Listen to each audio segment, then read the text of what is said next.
ವಯನಾಡು ಭೂಕುಸಿತ ದುರಂತದಲ್ಲಿ ಸಾವಿನ ಸಂಖ್ಯೆ ಕ್ಷಣ ಕ್ಷಣಕ್ಕೂ ಏರಿಕೆಯಾಗ್ತಾ ಇದೆ. ಇನ್ನೂ ಶವಗಳು ಸಿಗ್ತಾನೇ ಇದೆ. ಹುಡುಕಿದಷ್ಟು ಶವಗಳು. ಸದ್ಯಕ್ಕೆ ಈಗ ಸಾವಿನ ಸಂಖ್ಯೆ 316ಕ್ಕೆ ಏರಿಕೆಯಾಗಿದೆ.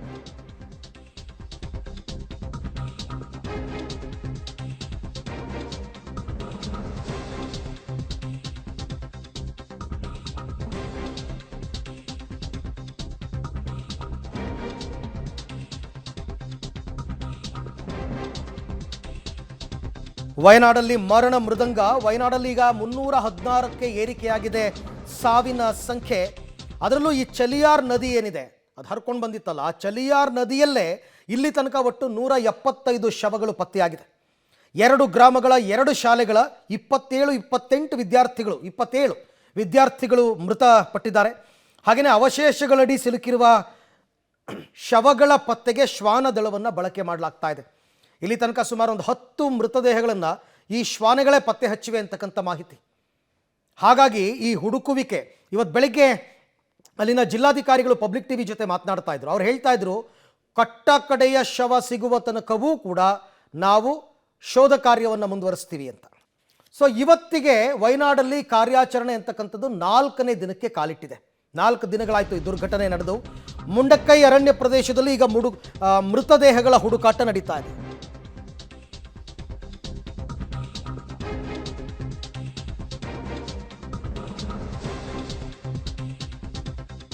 ಮುಂಡಕ್ಕೈ ಅರಣ್ಯ ಪ್ರದೇಶದಲ್ಲಿ ಮೃತದೇಹಗಳ ಹುಡುಕಾಟ ಇವತ್ತು ಕೂಡ ಮುಂದುವರೆದಿದೆ.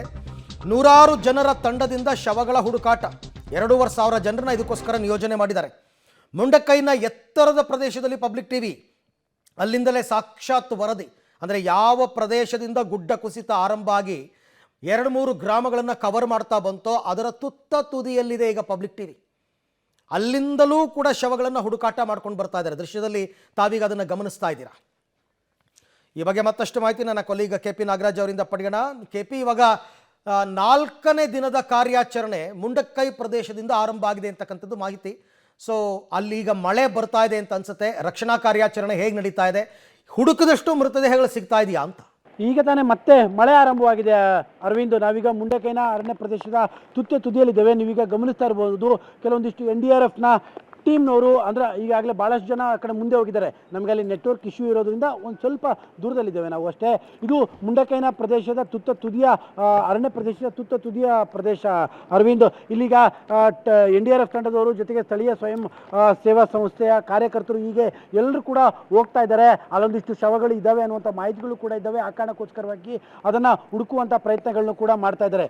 ಯಾಕೆ ಅಂದರೆ ಕೆಲವೊಂದಿಷ್ಟು ಸಿಲಿಂಡರ್ಗಳು, ಒಂದೆರಡು ವೆಹಿಕಲ್ಗಳು ಇಲ್ಲಿಗೆ ಜಾರಿ ಬಿದ್ದಿದ್ದಾವೆ. ಹಾಗಾಗಿ ಎಸ್ಟೇಟ್ಗಳೆಲ್ಲ ಮೇಲ್ಗಡೆ ಇದ್ದಂಥವ್ರು ಯಾರಾದರೂ ಮೃತಪಟ್ಟಿರ್ಬೋದಾ ಅನ್ನುವಂಥ ಶಂಕೆಯು ಕೂಡ ವ್ಯಕ್ತವಾಗ್ತಾ ಇದೆ. ಹೀಗಾಗಿನೇ ಭಾಳಷ್ಟು ಜನ ಈಗಾಗಲೇ ಈ NDRF ತಂಡದವರು ಇರ್ಬೋದು ಅಥವಾ ಸ್ಥಳೀಯ ಸ್ವಯಂ ಸೇವಾ ಸಂಸ್ಥೆಗಳ ಕಾರ್ಯಕರ್ತರಿರ್ಬೋದು, ಸಂಘಟನೆಗಳ ಕಾರ್ಯಕರ್ತರಿರ್ಬೋದು, ಎಲ್ಲರೂ ಕೂಡ ಈಗಾಗಲೇ ಈ ಭಾಗದ ಪ್ರದೇಶಕ್ಕೆ ಬಂದಿದ್ದಾರೆ. ಬಂದು ಇಲ್ಲಿ ಕಾರ್ಯಾಚರಣೆಯನ್ನು ನಡೆಸ್ತಾ ಇದ್ದಾರೆ. ಮತ್ತು ನಾನು ನಿಮಗೆ ಮತ್ತೆ ದೂರದಲ್ಲಿ ತೋರಿಸ್ತಾ ಹೋಗ್ತೇನೆ. ಅದು ಅರವಿಂದ್, ನಾವು ಅಲ್ಲಿಂದ ಭಾಳ ದೂರ ಒಂದು ಮೇಲಕ್ಕೆ ಬಂದುಬಿಟ್ಟಿದ್ದೇವೆ. ಆ ಕೆಳಗಿನ ಪ್ರದೇಶದಲ್ಲಿ ಹಿಟಾಚಿಗಳ ಮೂಲಕವಾಗಿ ಅಲ್ಲಿ ಶವಗಳ ಹುಡುಕಾಟವನ್ನು ನಡೆಸ್ತಾ ಇರುವಂಥದ್ದು. ಇನ್ನು ಈ ಭಾಗಕ್ಕೆ ಹಿಟಾಚಿಗಳು ಬರೋದಕ್ಕೆ ಸಾಧ್ಯ ಇಲ್ಲ.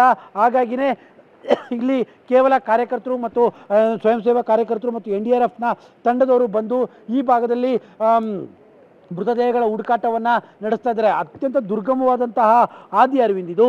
ಈ ಹಾದಿಯಲ್ಲಿ ನಡ್ಕೊಂಡು ಹೋಗೋದಕ್ಕೆ ಕೂಡ ತುಂಬ ಕಷ್ಟಕರವಾದಂತಹ ಪರಿಸ್ಥಿತಿಗಳಿದ್ದಾವೆ. ಆದರೆ ಈ ಒಂದು ಭಾಗಕ್ಕೆ ಕೆಲವೊಂದಿಷ್ಟು ಸಿಲಿಂಡರ್ಗಳು, ಕೆಲವೊಂದಿಷ್ಟು ವಾಹನಗಳು ಮೇಲುಗಡೆ ಭಾಗದಿಂದ ಜಾರಿರುವಂತಹ ಲಕ್ಷಣಗಳು ಸ್ಪಷ್ಟವಾಗಿ ಕಾಣ್ತಾ ಇದ್ದಾವೆ ಅರವಿಂದ್. ಈ ಕಾರಣಕ್ಕೋಸ್ಕರವಾಗಿಯೇ ಈ ಕಡೆ ಭಾಗದಲ್ಲಿ ಈಗ ಶವಗಳ ಹುಡುಕಾಟವೂ ಕೂಡ ಆರಂಭವಾಗಿರುವಂಥದ್ದು.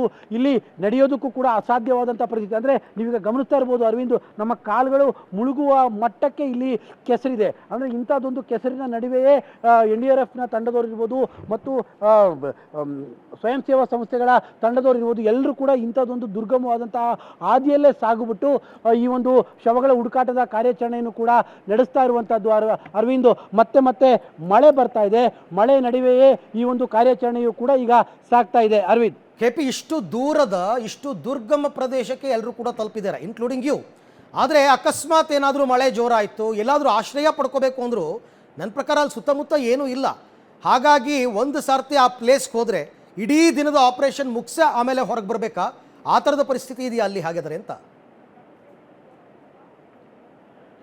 ಎಕ್ಸಾಕ್ಟ್ಲಿ ಅರವಿಂದ್, ಬೇರೆ ಇದರಲ್ಲಿ ಯಾವುದೇ ರೀತಿಯಾದ ಅನ್ಯ ಮಾರ್ಗಗಳೇ ಇಲ್ಲ. ಇಲ್ಲಿ ಆಪರೇಷನ್ ಮುಗಿಸದೆ ಹೊರತು ವಾಪಸ್ ಬರೋದಕ್ಕೆ ಸಾಧ್ಯವೇ ಇಲ್ಲ. ಯಾಕಂದರೆ ನಾವೀಗ ಹೋಗ್ತಾ ಇರುವಂಥ ಹಾದಿ ಏನಿದೆ ಅರವಿಂದ್, ಈ ಒಂದು ಇದೇ ಹಾದಿಯಲ್ಲೇ ಹೋಗಬೇಕು ಆ ಕಡೆ ಭಾಗದ ಪ್ರದೇಶಕ್ಕೆ. ಅಂದರೆ ಇಲ್ಲಿಗ ಗಮನಿಸ್ತಾ ಇದ್ದೀರಿ, ಈ ಒಂದು ಕಲ್ಲುಗಳನ್ನು ದಾಟ್ಕೊಂಡೇ ಹೋಗಬೇಕು ಅರವಿಂದ್. ನಾನೀಗ ನಮ್ಮ ಕ್ಯಾಮ್ರಾಮನ್ಗೆ ಪ್ಯಾನ್ ಮಾಡೋಕ್ಕೆ ಹೇಳ್ತೀನಿ.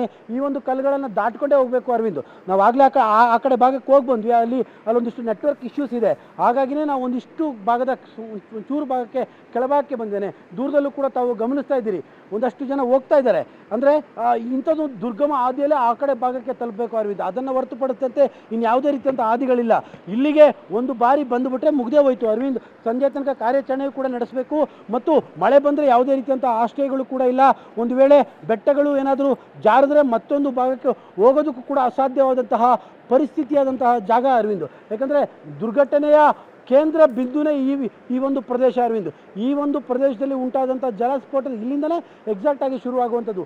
ಈ ಬಂಡೆಕಲ್ಲೇ ಒಂದು 100-200 ಮೀಟರ್ ದೂರದಿಂದ ಕೆಳಗಡೆ ಇಳಿದಿರುವಂತಹದ್ದು. ಅಂದರೆ ಇಲ್ಲಿಂದಲೇ ಒಂದು ದುರ್ಘಟನೆಯ ಹಾದಿ ಆರಂಭವಾಗುವಂಥದ್ದು. ಇಂಥದ್ದೊಂದು ಪ್ರದೇಶದಲ್ಲಿ ಕೆಲವೊಂದಿಷ್ಟು ಗೃಹೋಪಯೋಗಿ ವಸ್ತುಗಳು ಕೆಳಗಡೆ ಬಿದ್ದಿರುವಂಥದ್ದನ್ನು NDRFನವರು ಹೆಲಿಕಾಪ್ಟರ್ ಮೂಲಕವಾಗಿ ಗಮನಿಸಿರುವಂಥ ಕಾರಣಕ್ಕೋಸ್ಕರವಾಗಿ ಇಲ್ಲಿ ಯಾವುದಾದ್ರು ಶವಗಳು ಬಿದ್ದಿರ್ಬೋದು ಅನ್ನುವಂತಹ ಶಂಕೆಗಳು ವ್ಯಕ್ತವಾಗ್ತಾ ಇದ್ದಾವೆ. ಹಾಗಾಗಿನೇ ಇಂಥದ್ದೊಂದು ದುರ್ಗಮವಾದಂಥ ಪ್ರದೇಶ ಇದ್ರೂ ಇಲ್ಲಿಗೂ ಬಂದು ಕೂಡ ಈಗ ಶವಗಳ ಹುಡುಕಾಟ ನಡೆಸ್ತಾ ಇರುವಂಥದ್ದು Arvind. Right, thank you. Be careful KP. ಧನ್ಯವಾದ ತಮ್ಮ ಎಲ್ಲ ಮಾಹಿತಿಗಾಗಿ. ನೋಡ್ತಾ ಇದ್ದೀರಾ, ಈ ಪ್ರದೇಶಗಳನ್ನು ನೋಡಿದ್ರೆ ಅರ್ಥ ಆಗುತ್ತೆ ಎಂಥ ದುರ್ಗಮವಾದ ಜಾಗ, ಕಷ್ಟಕರವಾದಂತಹ ಪ್ರದೇಶ ತಲುಪೋದಕ್ಕೆ ಅಂತ. ಬಟ್ ಸ್ಟಿಲ್ ಬಿಟ್ಟಿಲ್ಲ, ಅಲ್ಲೂ ಕೂಡ ಹುಡುಕಾಟದ ಕೆಲಸವನ್ನು ಮಾಡ್ತಾ ಇದ್ದಾರೆ.